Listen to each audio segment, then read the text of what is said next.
বন্ধু হঠাৎ করে অ্যাক্সিডেন্টের খবর পাঠায় মেসেজে, বিশ্বাস করতে পারিনি প্রথমে। তারপর যখন সকালে যখন কনফার্ম হলাম, ছুটে চলছি এই বন্ধুগুলোকে নিয়ে আর কি, বাইকে ছুটে আর কি কী করবো, বন্ধুর তো পাশে যতটুকুই পারি আর কি অতটুকু তো দাঁড়াতেই হবে, সঙ্গে থাকাটা হচ্ছে মেন। গিয়ে দেখি অরিজিনালি দেখো অবস্থাটা কীরকম, হাতে ব্যান্ডেজ, ও ডান হাতের উপরে শোল্ডারের দিকে হাতটা ভাঙা, আর বাঁ হাত দিয়ে ও কাজ করছিল। ও প্রথমত হচ্ছে রুগী, কিন্তু তারপরেও কিন্তু মানুষকে কিন্তু আবার হেল্পও করছিল। তো যাই হোক, ওটা দেখে খুব খুশি হলাম। তারপর মাথা ভাঙা তো বহুদিন থেকে যাওয়া হয় না, তো যাচ্ছিলাম একটু মানে তোমাদেরকে দেখানোর জন্য আর কি, আমাদের মাথা ভাঙা পরিবেশটা কীরকম, তার সঙ্গে হসপিটালের সৌন্দর্যটা এখন কি আগের মতোই রয়েছে নাকি মানে একটু অগোছালো আর কি। তো যাই হোক, দেখলাম না সকাল সকাল ক্লিন করে নিয়েছে। তো পাউরুটি, কলা, ডিম ওটা টিফিন দিয়ে দিল আর কি। তারপর যা হয় টাইম টু খাবার দাবার ওটা হসপিটাল থেকে দিয়ে দেয়। তো যাই হোক, যারা যারা খায় তো খায়, আর যারা বাড়ি থেকে ক্যারি করে তারা তো অবশ্যই ক্যারি করে। তো এখানে হচ্ছে মানুষের ভিড়।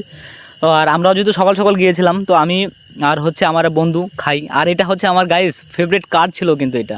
তো যাই হোক, কিছু ফল টল নেওয়ার জন্য আসলাম এখানে। তো ফলের যে দাম, তাই যাই হোক যেরকম পেরেছি সেরকম দিয়ে আমরা বিদায় নিই।